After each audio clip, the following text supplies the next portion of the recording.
할렐루야. 오늘은 본 말씀을 가지고 기독교 매너리즘에서 벗어나라.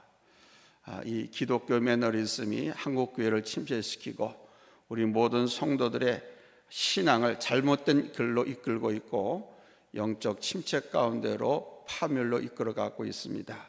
그래서 오늘 본 말씀이 우리 예수님께서 너희들 그 매너리즘에서 벗어나라라고 권면하고 계십니다.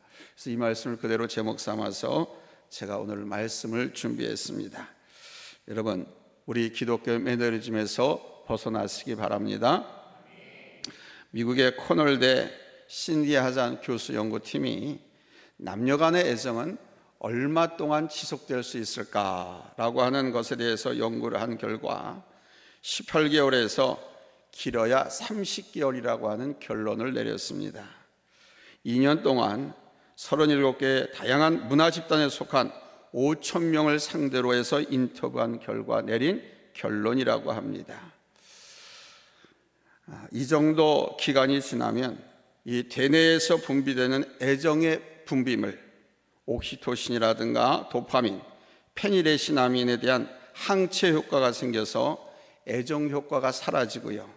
또 거기다가 아이를 낳게 되면 애정 화학 물질은 잘 생성되지 않는다고 합니다. 그래서 부부가 결혼해서 30개월 이상 지나면 애정이 습관으로 변하게 된다고 합니다. 우리는 간혹 살면서 왜 옛날 같지 않을까 종종 생각하지요. 그러나 오늘 말씀 이것을 알면 이제 새로운 차원의 사랑을 할 수 있게 됩니다. 감정적인 요소에 끌리는 것이 아니라 그 남은 사랑과 더 높은 차원의 마음을 통해서 사랑의 차원을 높여갈 수 있습니다. 남녀 간의 사랑의 문제만이 아니라 이것은 어디서나 마찬가지입니다. 우리는 오랫동안 보고 같은 일을 일정한 패턴으로 습관적으로 반복하게 되면 처음 그 마음을 잊어버리고 독창성과 신선함을 잊어버린 채 매너리즘에 빠지게 됩니다. 여러분이 하고 있는 일들과 또는 연구, 교회 생활과 사역 등을 한번 돌아보십시오. 처음 가졌던 그 마음과 지금, 그러면서 특별히 신앙생활을 한번 돌아보십시오. 처음 받았을 때에, 처음 주님을 만났을 때, 은혜 받았을 때 그 뜨거움과 열정 도대체 어디로 갔을까요? 많은 분들이 그 열정과 사랑이 식어지고 다분히 습관적으로 변해 있는 자신을 발견하게 될 것입니다. 우리 예수님께서 에베소 교회를 향해서 첫사랑을 잊어버렸느라고 질책하신 말씀 기억하십니까? 반복적인 생활이 계속되면서 형태만 남고 그만 습관적 형식과 율법주의에 빠져있는 우리 자신을 발견할 수밖에 없습니다. 이것은 우리의 성장을 방해하면서 타성에 젖어 있게 할 뿐만 아니라 교만으로 빠지게 만듭니다. 바로 신앙의 매너리즘에 빠지고 마는 것이지요. 이로 인해서 이기적인 신앙생활과 믿음의 이름으로 타협하고 악을 행하고 더 큰 위선과 외식에 젖어들게 됩니다. 그래서 또 다른 바리새인이 될 수가 있는 것입니다. 오늘 본문은 바로 우리가 빠지기 쉬운 이 매너리즘으로 인한 모습과 그 위험성을 우리가 어떻게 극복해야 할 것인가, 여기에 대해서 말씀해 주고 있습니다. 이 매너리즘, 그리고 이 매너리즘에 빠져버린 우리의 잘못된 병든 신앙의 모습, 이것을 극복하기 위해서는 첫 번째로 우리 성도들이 삼가해야 할 것들이 있다는 겁니다. 이것을 삼가하라는 것입니다. 사도 바울은 빌립보 교회 안에 있는 이 매너리즘 신앙의 모습을 보면서 먼저 우리 성도들이 삼가해야 할 것이 무엇인가를 가르쳐주고 있습니다. 첫째는 개들을 삼가하라고 말씀하고 있습니다. 개, 뭐지 아시죠? 멍멍. 본문 2절에 개들을 삼가라. 여러분, 이 개의 의미가 뭘까요? 아십니까? 요즘은 개하면 애완견을 많이 떠올립니다. 어떤 분은 보신탕을 생각하기도 하고요. 그러나 이 말씀에서 개는 이기적인 욕심과 더러움 그 자체를 의미합니다. 사람이 깨끗하게 보이기 위해서 씻어주고 이렇게 관리해주기 때문에 깨끗해 보이는 것이지, 그렇지 않으면 어디서나 그 개는 그 더러움 어쩔 수가 없습니다. 개들을 삼가라고 하는 것은 바로 이 이기적인 욕심과 더러움, 회개하지만 또다시 죄를 짓고 옛 모습으로 돌아가는 행위를 말하는 것입니다. 우리 인간 안에 가지고 있는 욕심과 이기심, 음욕과 추한 모든 것들이 바로 이 개와 같은 모습인 것입니다. 특별히 개의 특징 가운데 하나는 자기가 먹은 것을 토해놓고는 다시 그것을 핥아먹습니다. 어떤 똥개는 자기가 싼 똥을 먹습니다. 이 말이 그 말이에요. 오늘 본문에서 말씀하시고자 하는 것은 바로 이 개의 더러운 이 속성을 성도들은 삼가해야 한다는 것입니다. 성경은 개에 대해서는 더러운 이기심과 욕심, 음란과 추함을 대표하는 동물로 상징하고 있습니다. 저 이스라엘 민족 유태인들은 모든 피조물 중에서 이 개를 가장 멸시했습니다. 왜냐하면 개가 바로 앞서 말씀드린 그런 추한 짐승이었기 때문입니다. 그런데 당시 유태인들의 모습이 그러했다는 겁니다. 유태인들 중에는 율법을 자기들 것만으로만 생각하고 자기들에게만 구원이 있다고 하는 이기주의자들이 있었습니다. 이 이기주의자들의 모습은 동시에 욕심과 죄악으로 가득 차 있었습니다. 하나님의 백성이라고 하면서 우상을 섬기고 음행을 하고, 그러면서 입술로는 하나님의 택한 백성 운운하는 사람들이 있었습니다. 사도 바울은 바로 그런 사람들 향해서 개라고 하면서 저들을 삼가하라는 것이고, 교회도 그러한 모습에 빠지지 않도록 삼가하라고 말씀하고 있는 것입니다. 우리들이 나도 모르게 이런 매너리즘에 빠지게 되면 바로 이런 죄악 가운데 빠지기 쉽습니다. 남을 배려하기보다는 자기 구원, 자기 잘됨, 자기 출세, 자기 성공, 자기 욕구 성취를 위한 수단으로 삼게 되고, 그러면서 온갖 죄를 범하고 악을 행하곤 하는 것입니다. 얼마 전 대학 캠퍼스 선교를 감당하고 있는 CCC 모 간사를 만났는데, 그 간사의 이야기를 들으면서 이것이야말로 오늘 성경 말씀에 나오는 개, 즉 음란과 추함이 어떤 것인가를 생각하게 됐습니다. 믿음이 좋다고 하는 청년이 성령 집회에서 은혜를 받고서도 자기 정욕을 적재하지 못하고 사창가를 찾아가는 사람들이 있다고 합니다. 어떤 자매는 돈이 필요해서 원조교회에 빠져서 계속 그 일을 하기도 한답니다. 예배를 드리면서 마음과 몸은 또 죄를 향해서 발걸음을 옮기는 이러한 일들이 일어나고 있는 것입니다. 자기를 드러내기 위해서 앞에 서고 자기의 잘됨을 위해서 신앙생활은 하지만 계속해서 같은 죄를 짓고서는 회개하고 또 짓고 회개하기를 반복을 합니다. 심지어 맹세까지 하고도 죄를 짓습니다. 심지어는 예배를 아주 은혜롭게 드리고서도 죄를 짓습니다. 이것이 개와 같은 모습입니다. 이와 같은 더러운 짓을 우리 하나님의 거룩한 자녀들은 금지해야 할 줄로 믿습니다. 두 번째는 행악하는 자들을 삼가하라고 말씀하고 있습니다. 본문 2절에 이 행악하는 자란 악한 일꾼을 말하는 것입니다. 곧 선한 척하면서 진리를 지킨 척하면서 악을 행하는 사람들을 말합니다. 대표적으로 율법주의자들이 율법과 하나님의 이름으로 악을 행하면서 사람들을 괴롭히고 죽였습니다. 그 대표적 예가 바로 예수님 당시의 대제사장 가야바입니다. 요한복음 11장에 보면은요, 우리 예수님께서 죽은 나사로를 살린 기적을 행하시자 이 대제사장과 바리새인들이 이렇게 말합니다. 만일 이대로 예수를 놔두면 모든 사람이 저를 믿을 것이요, 로마인들이 와가지고 우리 땅과 민족을 빼앗아갈 것이라고 하면서 자기들이 어떻게 해야 할지를 의논을 하게 됩니다. 그때 당시에 대제사장인 가야바가 무슨 말을 했죠? 요한복음 11장 49절로 50절 우리 같이 읽겠습니다. 찾았으면 아멘 합니다. 합독합니다. 시작. 그 중에 한 사람 그의 대제사장인 가야바가 그들에게 말하되 너희가 아무것도 알지 못하는도다. 한 사람이 백성을 위하여 죽어서 온 민족이 망하지 않게 되는 것이 너희에게 유익할 줄을 생각지 아니하는도다 하였으니. 아멘. 말의 논리나 구조나 내용을 볼 때 틀린 말이 아닙니다. 항상 악한 일꾼은 그렇습니다. 합리적인 것을 가지고 우리를 설득하고 유도합니다. 하나님을 믿고 하나님의 이름으로 그 말씀으로 악을 행하는 대표적인 예가 바로 이 가야바입니다. 기득권을 지키기 위해서, 자기 권리와 이익을 지키기 위해서 하나님을 이용하려고 하는 사람들이 그러한 부류입니다.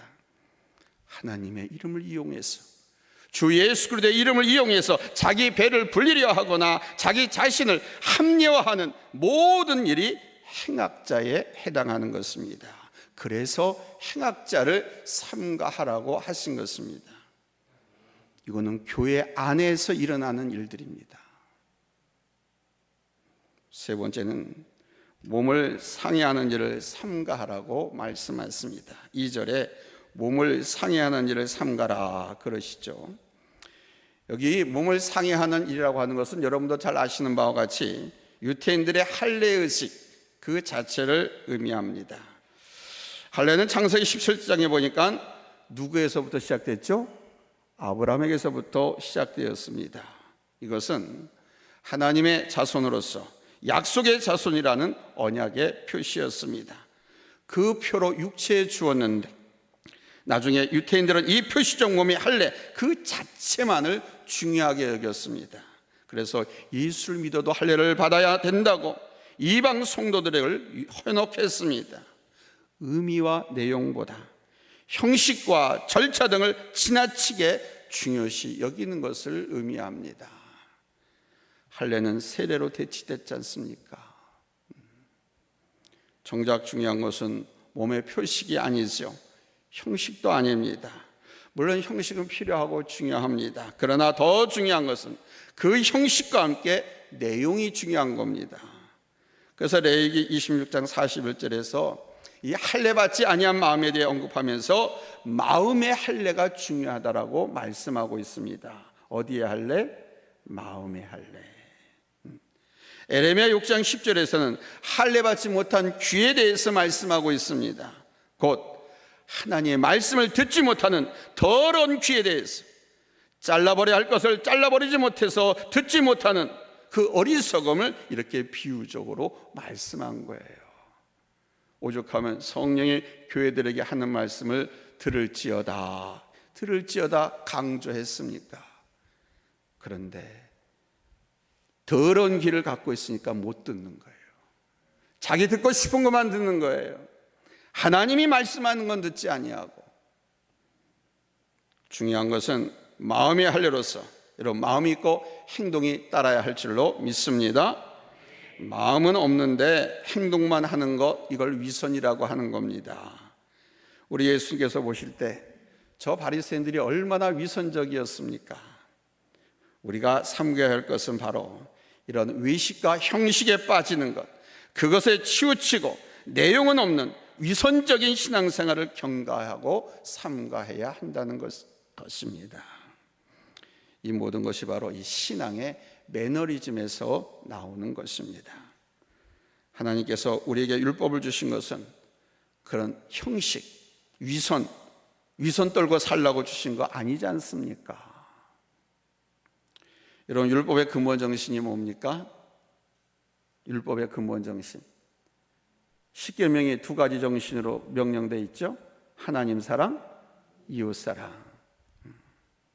율법의 근본 정신은 하나님을 사랑하고 내 이웃을 사랑하라는 것입니다. 그러니까 먼저 하나님과의 관계가 의롭고 그 가운데서 온전히 예배하며 섬기는 것이고, 이 하나님의 사랑을 통해서 이웃을 사랑하며 섬기는 것입니다. 이것을 위해서 율법 주신 거 아닙니까? 그런데 왜 이렇게 변질되고 말았습니까? 그것은 안일한 태도, 안주하는 신앙 때문인 것입니다. 오랫동안 같은 일을 일정한 패턴으로 반복적으로 습관적으로 하다 보니까 근본 정신도 빼앗기고 그 마음도 잊어버리고 그 일로 인해서 독창성과 신선함도 잊어버린 채 매너리즘에 빠지게 된 것입니다. 그래서 두 번째 대지로는 이와 같은 매너리즘은 우리가 마땅히 버려야 하지만 마땅히 하나님의 구원받은 언약 백성들은 마땅히 취할 것이 있다는 사실입니다. 이것이 취한 것이 신앙의 매너리즘에서 벗어나는 것입니다. 사도 바울은 계속해서 3절에서 이것에 대해 말씀하고 있습니다. 첫째, 성령으로 봉사하라는 것입니다. 우리가 형식과 위선의 매너리즘에 빠지지 않고 신앙의 열정과 중심을 지킬 수 있는 것은 바로 이 성령밖에 없습니다. 3절에서 말씀하잖아요. 하나님의 성령으로 봉사하라. 우리가 태신자를 작정하고도 기도하지 아니하면 열매 맺지 못합니다. 기도해야 됩니다. 그게 성령으로 하는 겁니다. 성령으로 봉사하는 것은 형식적이고 위선적이면서 악한 삶을 사는 것과는 정반대의 모습이죠. 그래서 이 성령으로 봉사라는 말씀은 성령으로 예배하라, 이 말씀인 것입니다. 오늘 본문에서 이 봉사라고 하는 말은 사역적인 봉사를 의미하는 것이 아니에요. 이 봉사, 이 단어의 원어는 라트레이아라고 하는 말인데, 라트레이아, 이 헬라어는 영어로는 워십 또는 서비스로 번역을 할 수 있습니다. 예배입니다. 곧 하나님을 섬기는 것이죠. 사람을 섬기는 것은 봉사가 맞습니다. 그러나 하나님을 섬기는 일은 워십입니다. 서비스가 아닙니다. 어떤 교회 주어 보니까 예배를 서비스라고 영어로 해놨더라고요. 예배는 워십입니다. 서비스가 아닙니다. 사람들에게 하는 것은 봉사가 맞아요. 서비스가 맞아요. 그러나 하나님께 예배하는 것, 하나님을 섬기는 것은 워십입니다. 우리가 의식을 통해서 예배를 드리든지 아니면 우리의 일과 삶의 자리에서 하는 모든 것으로 하나님께 드림이 되고 영광을 위한 것이라면 그것은 곧 예배고 예배의 삶이 되는 것입니다. 이 예배를 하나님의 성령으로 드리라는 것입니다. 그래서 우리 교회는 주일 1, 2부 오전 예배 시작할 때 하나님은 영이시니 영과 진리로 예배할지니라 선포하고 시작하잖아요. 다 이유가 있는 거예요. 우리가 예배도 성령으로, 봉사도 성령으로, 아멘, 찬양도 성령으로. 그렇게 하지 아니하면 요즘 특별한 그 CCM 가수들 그 대형 집회 하고도 저녁 때 고독과 외로움에 견딜 수가 없어가지고 사창가를 찾아가고 술집을 찾아가고 그런다고 하잖아요. 스스로 고백한 최암흑의 찬양사도 있지 않습니까? 유명한, 아주 유명한. 그 젊은이들 청소년들 같이 뜨겁게 하나님을 찬양했는데 자기 기술, 자기 경험, 자기 감성으로 하다 보니까 성령으로 해야 되는데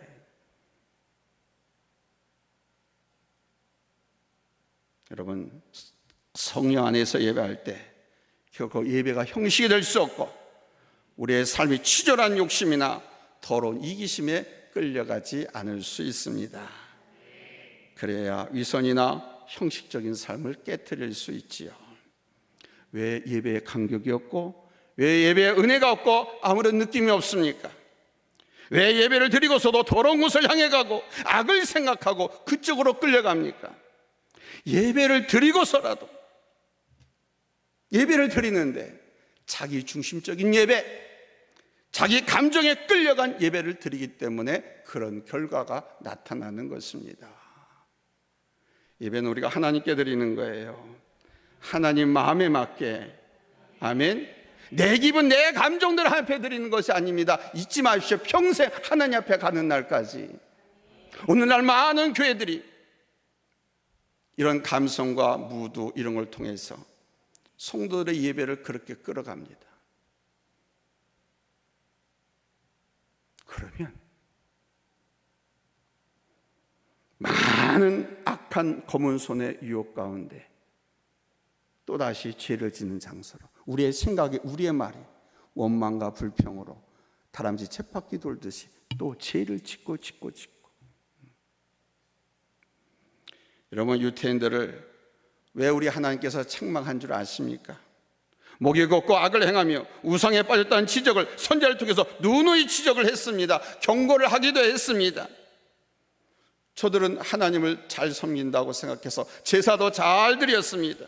그런데 왜 책망받았습니까? 제사의식과 제물에 집중하다 보니까 하나님이 빠지고 사람과 형식이 앞서게 되었기 때문입니다. 그리고 나가서 우상을 섬기고 음란하고 하나님을 두려워하지 않고 범죄를 한 것입니다. 왜 그렇습니까? 왜 개처럼 하나님 앞에 나와서 회개하고 또다시 돌아가서 범죄를 한단 말입니까? 하나님의 성령으로 드리는 예배가 아니었기 때문입니다. 여러분, 초대교회 성도들이 칭송을 왜 받았습니까? 저 마이크 힘듭니다. 목사님 마이크 힘들어요. 바리새인들의 가르침과 그들의 삶, 또 유대 율법주의에 매여 살아가는 사람들과 초대교회 성도들의 삶이 달랐기 때문이죠. 성경을 많이 알고 예배도 11조도 하나님에 대한 의무도 철저하게 잘한다고 하는 그 바리새인들, 그들과 초대교회 성도들의 삶이 완전히 달랐거든요. 휘치라 무덤 같은 외식주의자들과 달리 성도들의 삶은 하나님의 말씀과 일치했습니다. 저들의 표정이 다른 거예요. 저들의 마음이 다릅니다. 저들이 서로 돕고 섬기는 삶의 모습이 달랐습니다. 성령 충만함을 입은 초대교회 성도들의 예배가 달랐고요, 그 삶의 모습이 달랐기에 다른 사람들도 사모하고 함께하기 위해서 나올 수밖에 없었던 것입니다. 저들에게 도대체 뭐가 있어 저렇게 환하고 기쁘고 복된 마음으로 찬양하고 예배하고, 걱정 의심 하나 없는 사람처럼 싱글벙글 생글하면서 예수 믿으세요, 예수 믿으세요, 우리 교회 갑시다.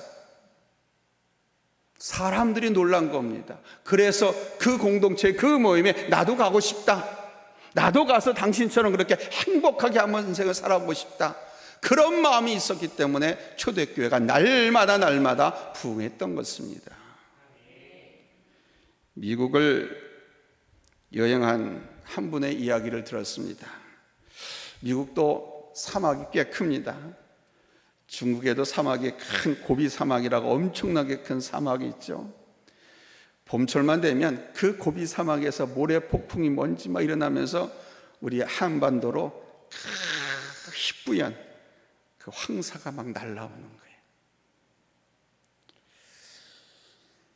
미국을 여행하던 한 분이 하루는 그 지역에서 주일을 맡게 되었는데, 주일날 아침에 교통순경에게 이 지역에서 좋은 교회가 있으면 좀 소개해 달라고 했더니 어느 한 교회를 소개해 주더랍니다.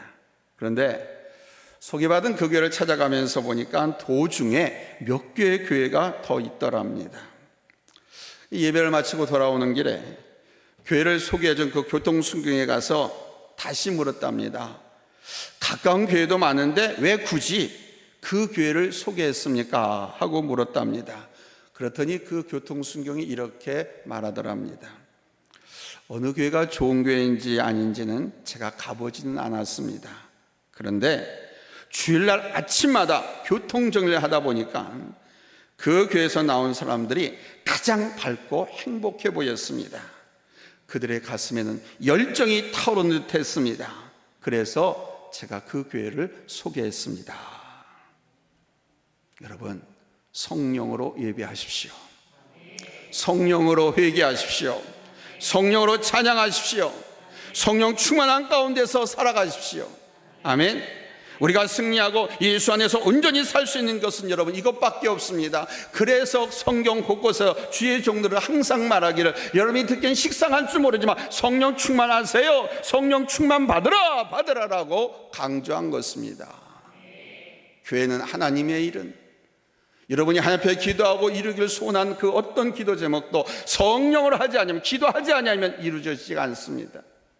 우리를 속이기 위해서 사탄이 틈타서 악한 열매를 맺어서 우리로 하여금 넘어지게 하기도 하고요. 성령으로 예배합시다. 그 삶이 나를 증거하고 예수님을 증거하고 하나님 나라를 보여주는 것입니다. 그것이 제자 삼는 길이고 복음 전하는 첫 번째 길이고요.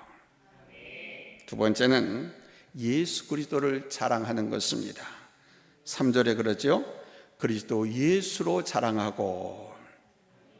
율법주의자들은 자기의 의를 내세웠습니다. 교권주의자들은 자기의 의를 내세웠습니다. 뭔가 한 일에 대해서 자랑하고 싶어하고 인정받고 싶어합니다. 바리새인의 기도가 바로 그 대표적이죠. 그러나 이것은 교만으로 가는 길이고 그 가운데서는 하나님의 은혜를 얻을 수가 없습니다. 왜냐하면 우리 하나님은 교만한 자는 물리치는 분이시기 때문에 그렇습니다. 우리 하나님은 교만한 자가 안 그런 척하고 숨어 지낸다 할지라도, 겸손한 척한다 할지라도 찾아서 찍어서 멸망시키는 하나님이시기 때문에 그렇습니다.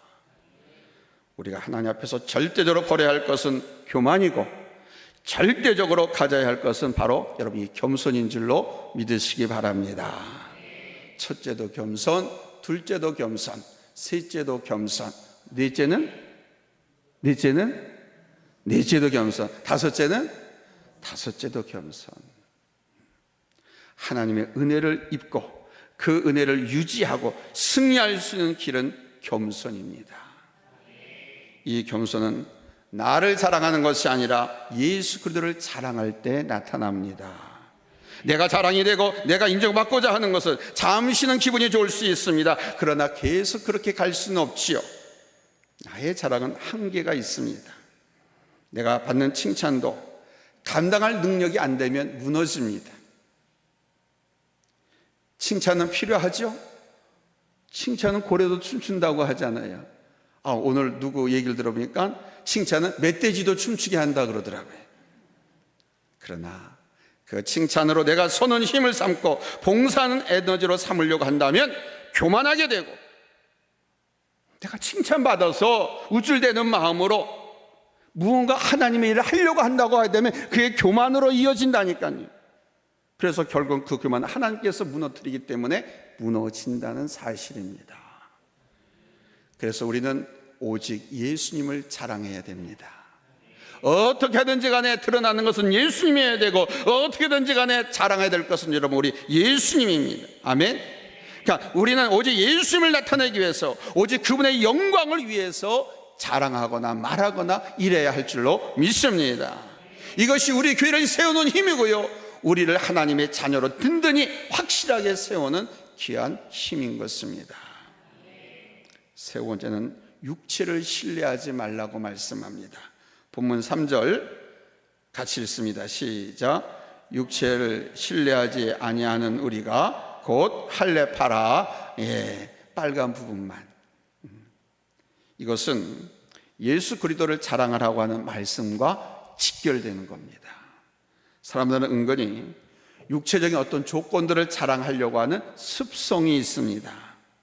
습성, 습관, 이런 걸 얘기하면 좋은 형용사가 안 따라오죠. 이건 안 좋은 습성이에요. 실패하게 하는 습관, 반대로 성공하게 하는 습관이 있습니다. 그렇죠?